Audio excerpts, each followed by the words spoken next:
Welcome to Bachademia, a podcast so educational it could be a university class. With your hosts, Danielle Dick McHugh, Kim Hannah, and Bill Henniger.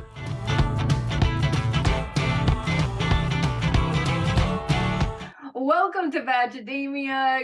Danielle and Kim are in the house, and we are ready to talk about tonight's episode. And y'all, I gotta say, I just got back from, I think, the first girls trip I've taken since I had kids.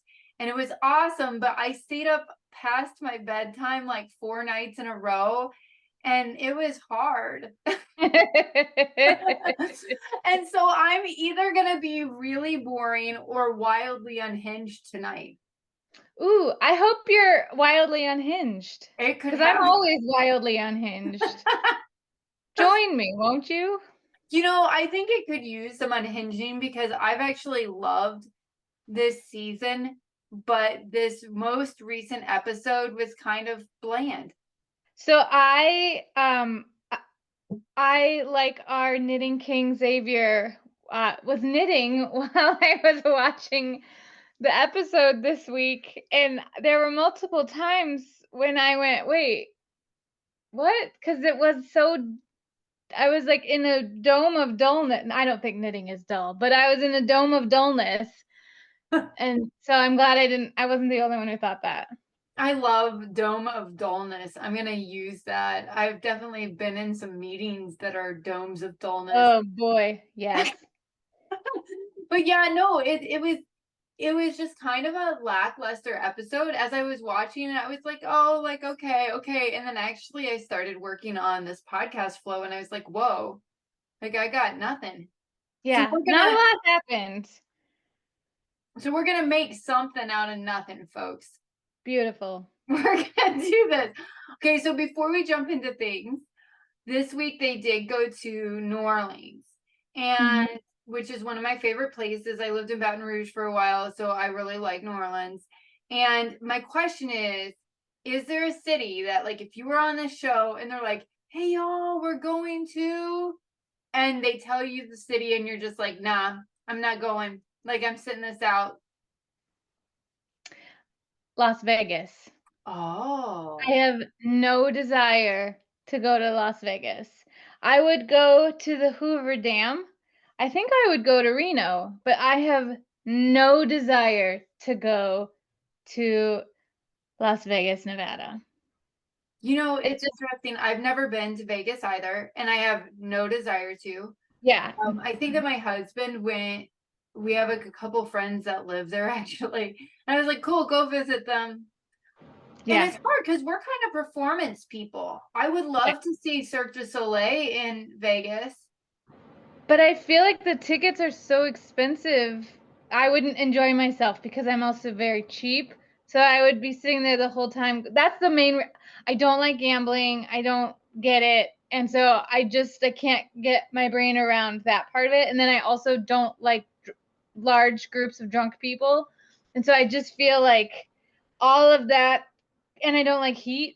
So it's like all of these things together just make it not appealing to me at all. Yeah. I mean, I struggle. I expire at 10 p.m. That's my kids have started saying that. Oh, Mom, you expired. Like, I like that. I expire at 10 p.m. And so I wish I expired at 10 p.m.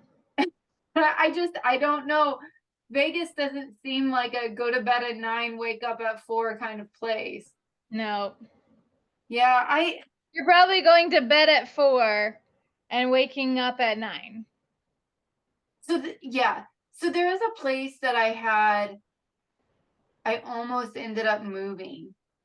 And I'm like dropping the name of the city, but it was in Connecticut. And I think I'd be really disappointed if I ended up in like a mid-sized city in Connecticut. So I don't want to make any of, I don't know if we have any Connecticut listeners. I understand that I'm saying this from the state of Iowa, but what you do in Connecticut is you go to New York or you go to Boston. There's not really, I don't even know what culture. I lived in Boston. The only time I was ever in Connecticut was going through Connecticut on my way to New York and back. I don't know what you do in Connecticut. I don't know what the culture is there. So we have things to learn. We have things to learn. Maybe we should go to Connecticut.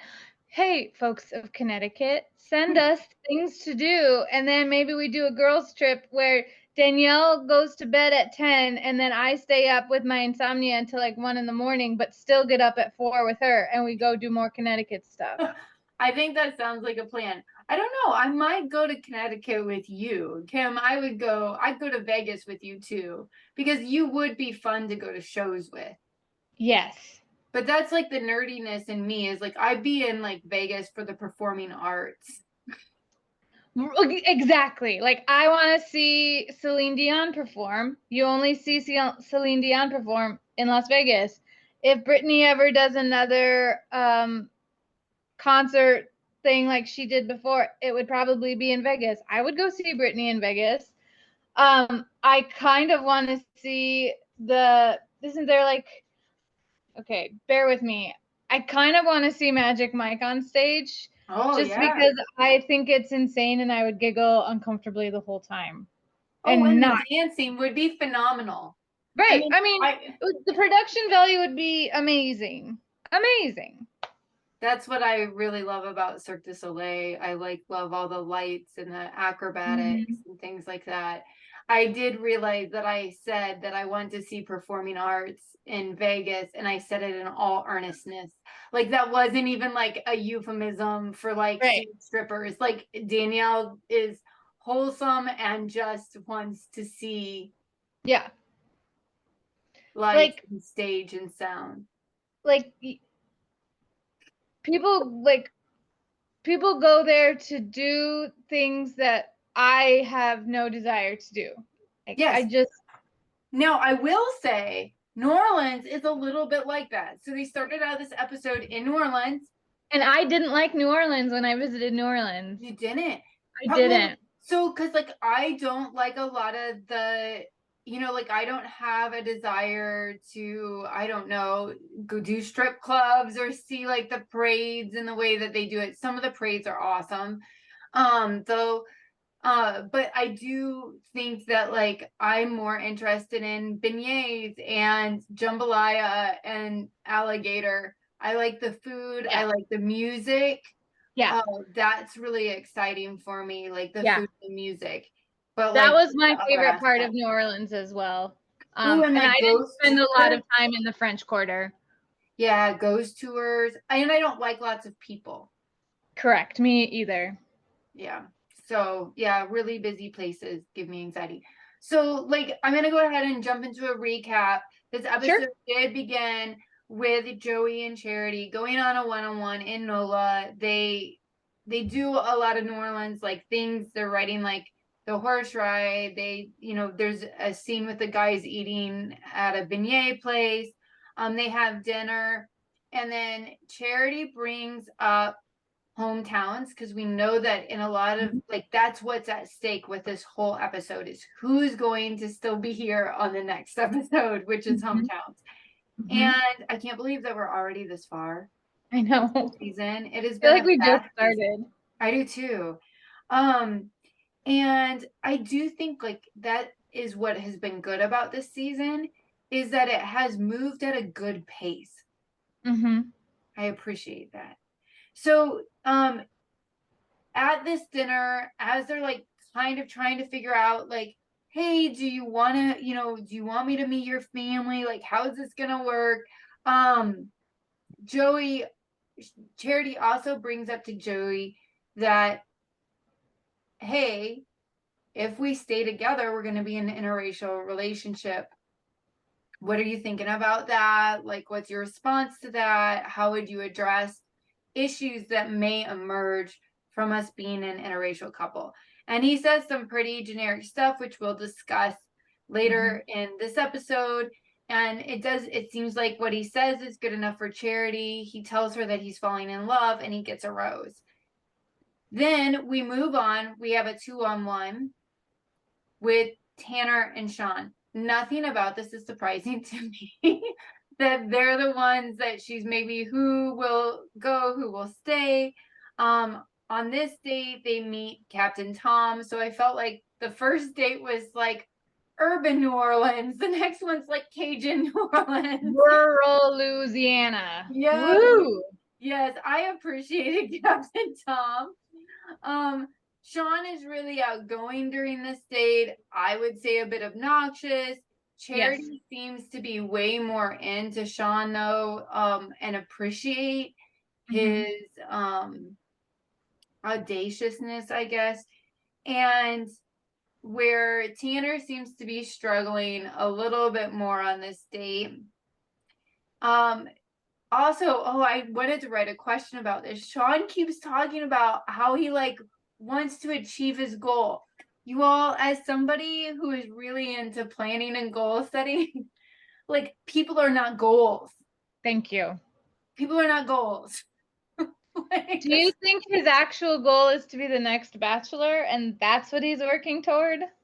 you know, I didn't feel like he was disingenuous necessarily. Like, like I felt like, like he wants to continue on with Charity, but it felt like more like, yeah, maybe he wanted to stay on the television show, or like he just didn't want to lose or something. And I'm like, oh, like, and he kept talking about achieving his goal, and I was like, oh no, this is uncomfortable. Yeah. So anyway, Charity does decide that she's just not going to give out a rose. And usually you would expect her to just send them home, but she doesn't send either of them home, but she also doesn't sort of save either of them with a rose. And Tanner's very relieved. I think Tanner's like, oh, I thought I was a goner. And then he's like, woof, made it through that one. Where like Sean is very upset. And this kicks off his downward spiral. Meanwhile, back at the hotel, Aaron starts to unravel a bit. He really wanted a one-on-one date, and this is his hometown. I guess he lived in New Orleans for like 7 years or something. But Don gets the one-on-one, and Aaron is not happy about this. Don and Charity, they go on their one-on-one. They do a fun run. They're lovely together. He says that he's falling in love. He gets a rose. Sean continues to kind of lose it. He decides that he needs some answers. He needs to express how he's feeling. And he gets his answer, which is Charity's not that into him. And so he goes home. And then this leaves Xavier, Aaron, and Tanner to go on a date. And only 2 of them will get a rose. And you're just sort of like, this is so obvious. Like, what are we doing? Yes. Do you think the producers made her do this because they didn't have enough stuff to fill a whole episode? So they made her keep both Tanner and Sean to do this other date so they'd have more time to fill? I don't know, because you do get the sense that I don't know. Don't know if that's what happened, or she just, like, she knew that Tanner and Sean weren't either the ones when they did the 2-on-1 date, but she just didn't have maybe the guts to like let both of them go. I don't know. Or maybe she didn't know how to do, like, how do you say, hi guys, nope, neither one of you, walk away. Like, that would be, it would make for great television, but it wouldn't be great for them. And she clearly cares about people, which is a good quality, but she clearly cares about people's feelings. Yes. And I mean, I just think that it sort of set it up where, they did try to create some drama with, like, who is it going to be by featuring the conversation between Xavier and her, in which Xavier, he says, I don't know if I'm ready to commit to one person for the rest of my life. Right. I'm like, well, buddy, you better figure it out because you got 3 weeks. And so you went on the show. So maybe you should have figured that out before you went on the show. Yeah. Well, and I think so like, it's this tough thing where you're like, I know out of the 3 of them, it's Tanner that's going to go home. Yeah. But then by creating that drama with Xavier, now I feel like, oh, I kind of know that Xavier's not going to make it because it seems like she doesn't really have problems. Danielle, we all know who the final two are actually probably going to be. It feels, well, I'm making a guess. I haven't looked at any spoilers or anything. Have you? Hmm. But I have a feeling I know who the final two are. I think I do too. Who's your guess? I left this for as a question, but we'll just go rogue. I think it's Dotun and Joey. Yeah, me too. Yeah, because I think Xavier is okay, we're going way off script. I think Xavier is gonna punk out either next week or at the end of next week so he doesn't get a fantasy suite. And I think Aaron is gonna go ballistic during the fantasy suites. Because I don't see him being able to handle the fantasy suites well. Yeah, it's only getting harder from here, and that no pun intended. Oh, this is where Danielle's getting a little spicy. Woo! Penis joke. Yeah, so I mean, so as I sort of said, Tanner goes home. We have the end of the episode. Mostly pretty low key episode. So Yep. let's dive into some of these other things. Let's go back to the very beginning. Let's talk about Joey. Like, okay, just what are your thoughts about Joey? And then I do want to talk about this conversation that they had about interracial couples. So from the beginning, I've kind of thought that Joey was too good to be true. Like, I feel like he's a little too intense. I mean, I know that with communication, eye contact and being focused on the speaker are good, but every time he's looking at her while she's talking, it freaks me out because his attention is so focused on her, it makes me apprehensive. What was interesting in the foreshadowing for, the previews for the upcoming episodes, it's like his dad or someone is saying, I don't really know that you've gotten the whole Joey. And so I'm interested to see what that brings. What that means. Well, and I'm going to be super stereotypical and super generalizing, but the man is a tennis pro in Hawaii, which means I wonder if his whole like extracurricular life is super fun in Hawaii and this might be hard for him to settle down. Yeah, I mean, I felt like he was kind of has this puppy love. He seems so enamored with her. He kind of like feels like he follows her around like a puppy, and he stares at her. I don't feel like he's sweet, but I feel like he lacks some depth. Yes. And that's what I really felt. And I was trying to decide his response to interracial relationships. On one hand, when he was like, look, I can't even begin to try to understand your relationship, or I can't predict how I'm going to react in some of these things. On one hand, I felt like that's kind of honest. Right? On the other hand, I'm like, oh, bro, you haven't thought about this and you need to think about it quick. And so I didn't necessarily think that there was anything appalling right response, but I also just didn't feel like it showed this sort of thoughtfulness that I would have wanted had I been. Do we know anything about him? Has he been? I'm trying to think back to when they had their one-on-one date. Like, how deep did their conversation go when they had their one-on-one? I felt like they made out a lot. Yeah, I just don't think that. I think just like she has a lot of chemistry with Xavier, I think she has a lot of chemistry with Joey, but I don't feel like, and I don't feel like they know enough about each other for him to really have a clue what her life has been like, what her life will be like what their life will be like together if they have kids, what their kids' lives will be like.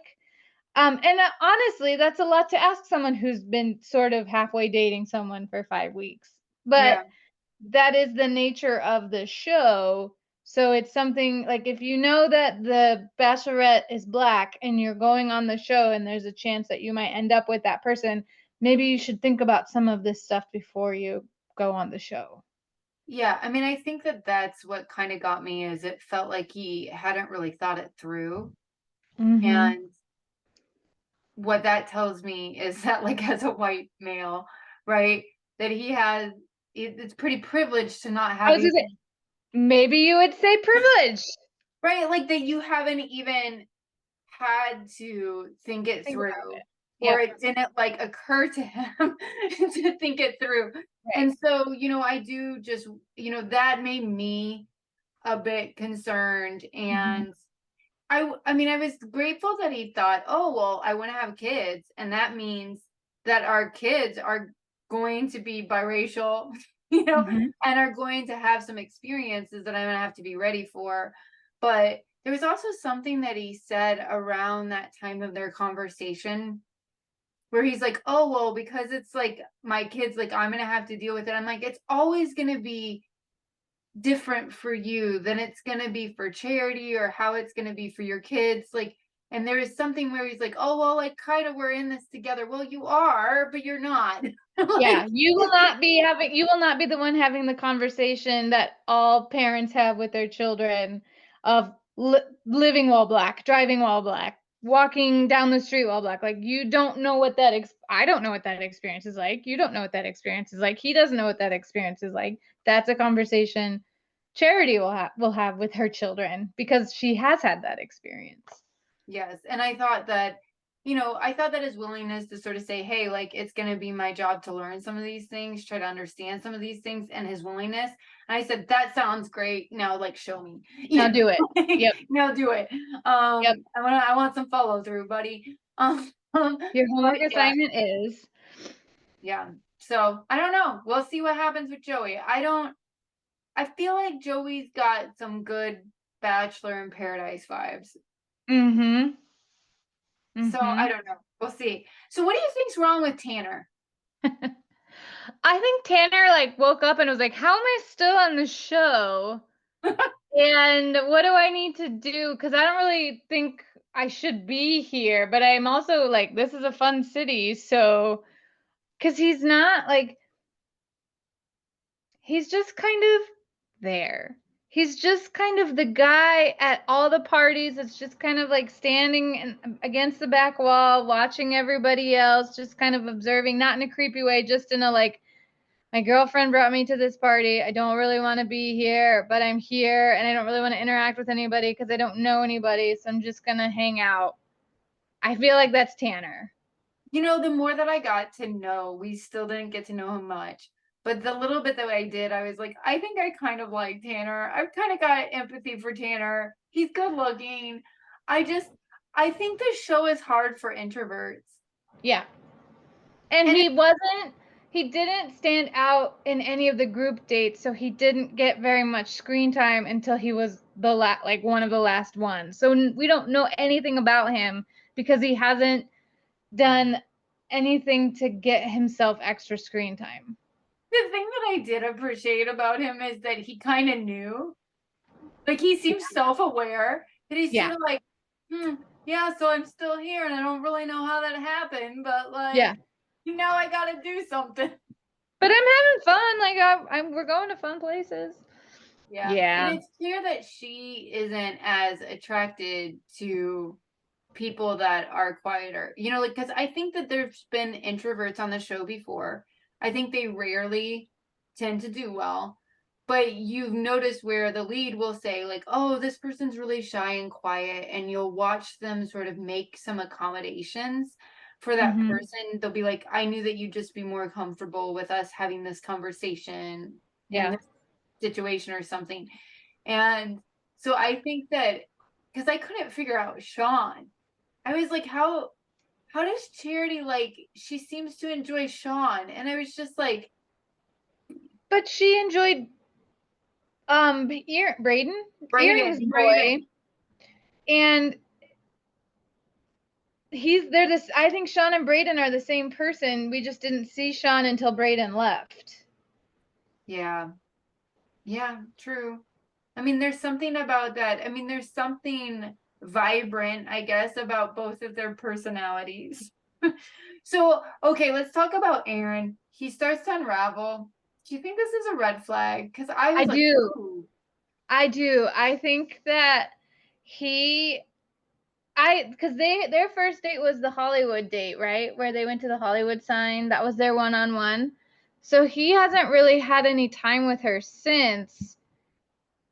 And he seemed really put out that she wanted to spend more time with Dotun and Joey, and everyone in the planet except him can realize that, buddy, those are the two she actually really likes.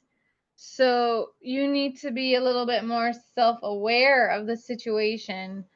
But he seems to be a little, Kind of entitled. Like, yeah, there's like a sense of entitlement, and it's hard because on one hand, I kind of get it, right? You are in a situation where you might be introducing someone to your family.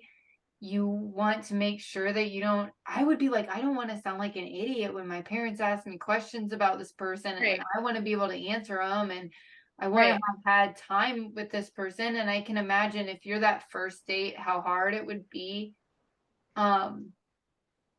Yeah. But he also didn't make himself like he didn't make himself get her to notice him a lot more after that one-on-one. Like I think he was writing a little bit on the first one-on-one date card, like Braden was writing the first impression rose date card. Well, you still have to keep engaging her and working with her and getting to know her. If you don't, then how is she gonna know that she wants to keep you around? And they did have a really good first date, but I felt even then, I was like, there's just something that's missing there. And I couldn't quite pinpoint what it was. Do you think Xavier has any chance? No. I think Xavier's gonna remove himself by the end of next week. He's smart. He knits. He's handsome. Like, Yeah. I actually think that he is really reasonable. And I think maybe he also just realizes it's not me. Maybe Well, he sees what Aaron's failing to see. And yeah. it's like, also This like, isn't. ooh, I'm not doing this in 3 weeks. Plus, like, I ain't your guy. Yeah. Well, and I think he clearly has had some he has had some history that he is fighting, and I don't know if it's because he like he said, I'm really struggling to I don't like settling down scares me, and I don't know about this, and I think I appreciate his honesty with that, but I think she's definitely not they're in different places. The timing might not be this one for them. Yeah. Yeah. All right. Kim's Corner. My gosh, Bring this it. episode was so boring. We're flying through our stuff. So Dotun and Charity's date was uh the daytime part of their date was a road race, the Crescent Classic, which at first I went, oh, a 5K, that would be a fun first date. And then they kept calling it a marathon. And then I kept seeing everybody walking, and then they were drinking a lot of beer during the race. And then I saw their finishing time, and I went, there's no, first of all, if they're not in training, they better not be running a marathon, because then they won't be able to move for the next 2 weeks. And two, I think that it was like a half marathon, which is still a lot, but I don't think they ran very much of it, which is good, because again, if you haven't been training, don't run a half marathon. That's bad for you. Your legs won't like it. But I was thinking, to bring it back, like, activities as dates are fun, but I feel like I guess technically this isn't a first date, but an early date when you're running a road race, that is like the epitome of seeing your other person at their best and their worst, probably. Because depending on how long, like if it's a 5K, no big deal, that's fine. But if they're running a half marathon and they're not in training and they're actually running it, which clearly they didn't run it all, but you're going to see people start like being in pain. You're going to see neither one of them looked like they broke a sweat. And I imagine that if you're running a race in New Orleans, no matter what time of year it is, it's pretty disgusting and you're going to be pretty disgusting by the end of it. So I was also like, did they like stop and shower and then film them running across the finish line? Because they did not look like they had just run a road race. Well, and Charity's like, I'm not a runner. Yeah. And I'm like, then why are you doing this? Don't do this. I know. I was like, who came up with this date? Like, no. So my first part of my Kim's Corner is I like the concept, but don't do it if you haven't been training. That's my advice to anyone everywhere. And then my second part of my Kim's Corner is what would you do?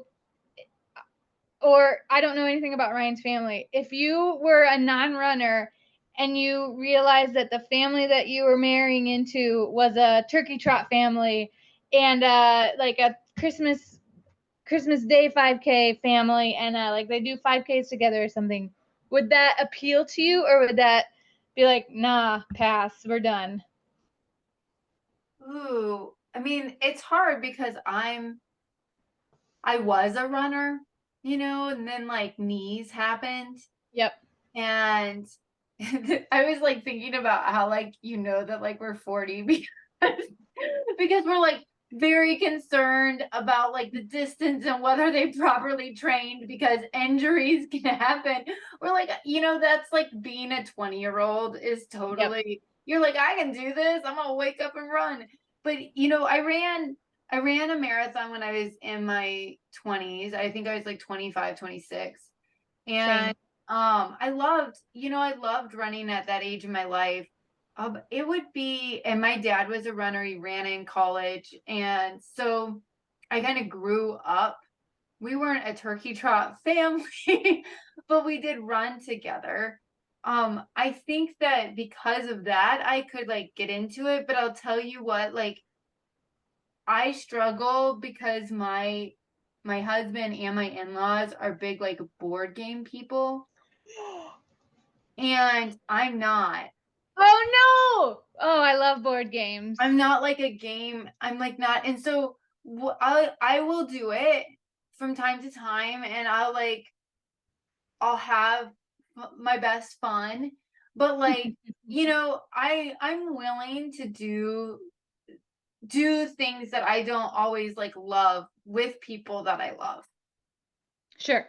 Right. And I usually can enjoy it enough. Like I'm not like miserable, but like I'll do it. And so I think that if I married into a turkey trot family, I think that I would just probably be a slow turkey trotter and I would try to have fun with the people that I love, but at my own pace. I love that. So I was also a runner and my body has betrayed me and has like, especially in the last 6 months, said, hey, stop running. It hurts and we hate you. So if I married into a turkey trot family, I would be excited for them. I would walk with the grandma.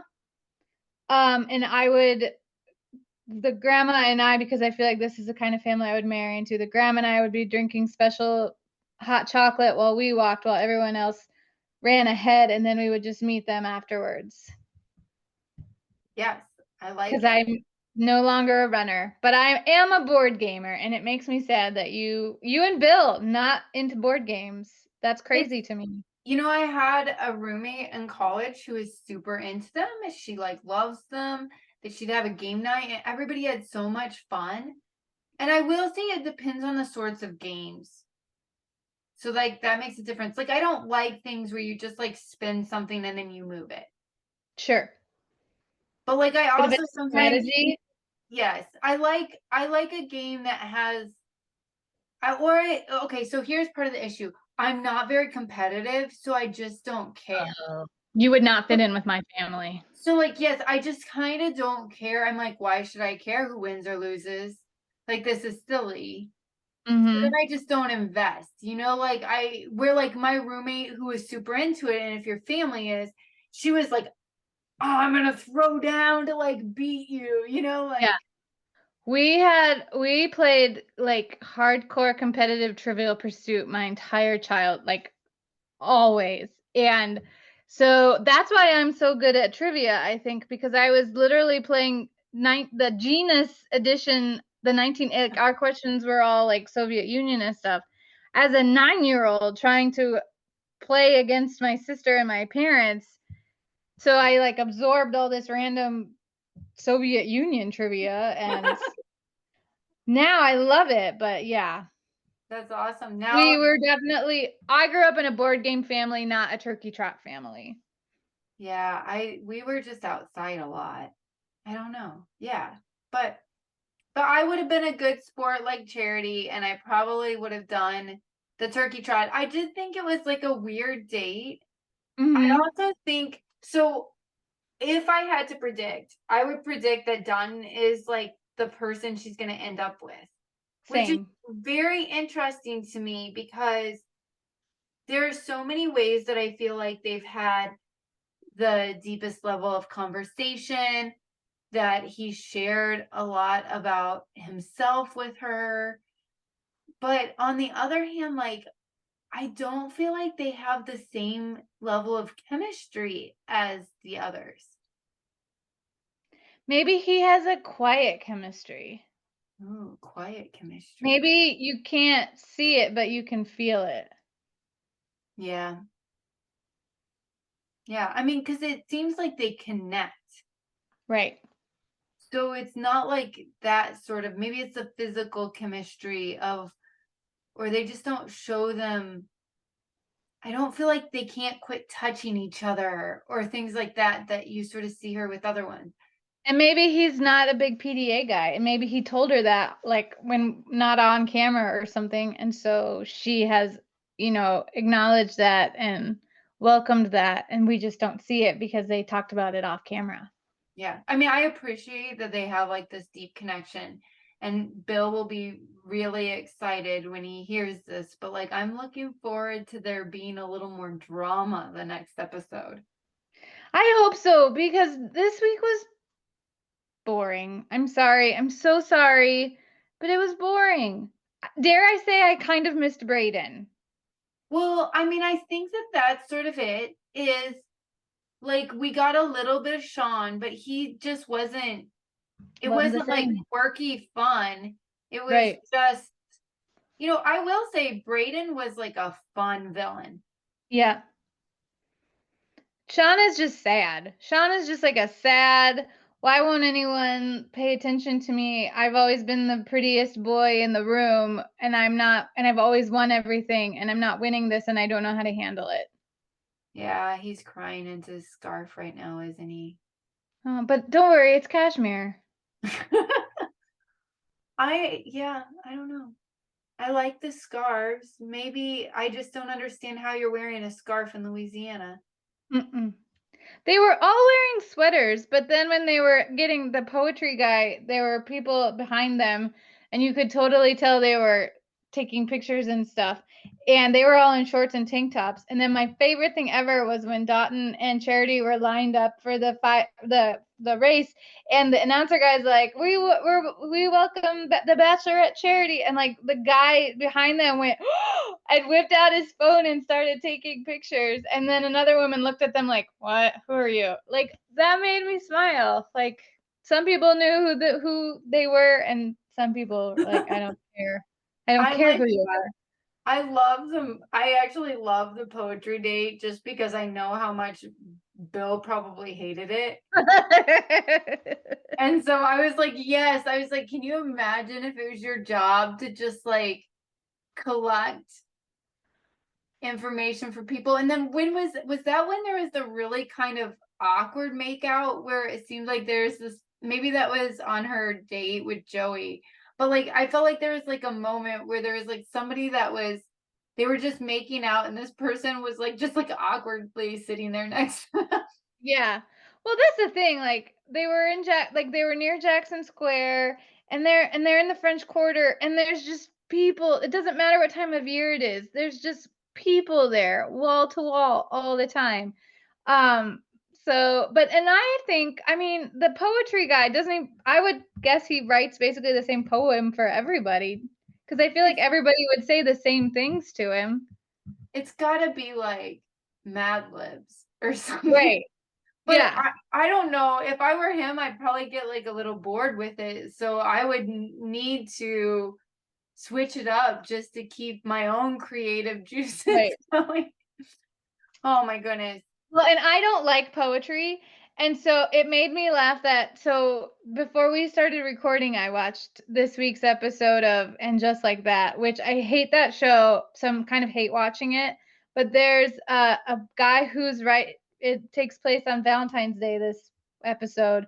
And there's a guy in a card shop writing poetry for people for $1. And I was like, why am I being surrounded by fake poetry guys all week long? I don't like poetry. Yeah. It's just you're attracting it. I know. I'm unfortunately manifesting it, and I don't like it. Well, hopefully we can manifest a really exciting episode for next week.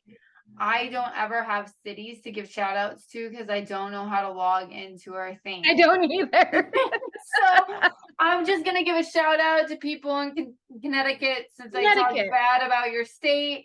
And I don't even know anything about it. Yes. I'm sure it's lovely. I feel like you have some positive that's Vermont. I was like, I feel like Bernie Sanders is from Connecticut, but he's not. He's from Vermont. Well, for all it's worth, I'd be really disappointed if they're like, oh, we're gonna go to Cedar Falls, Iowa. Like that would make me a little bit sad too. Oh yeah. Even if it was a hometown, I'd lie and say where I was from, like somewhere cool like Barbados, so that we could be there instead. Well, so if you're listening, no matter where you're from, thank you. We appreciate you. And let's hope for the most dramatic episode ever next week. Yes.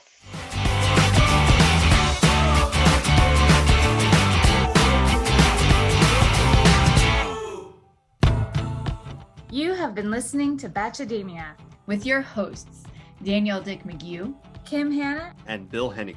All thoughts and opinions expressed on the show are solely those of the person who spoke them. If you enjoyed the show, please subscribe to the show, leaving a 5-star rating and review wherever you listen to your podcasts. Also, please share with your family, friends, colleagues, and other ardent Bachelor fans.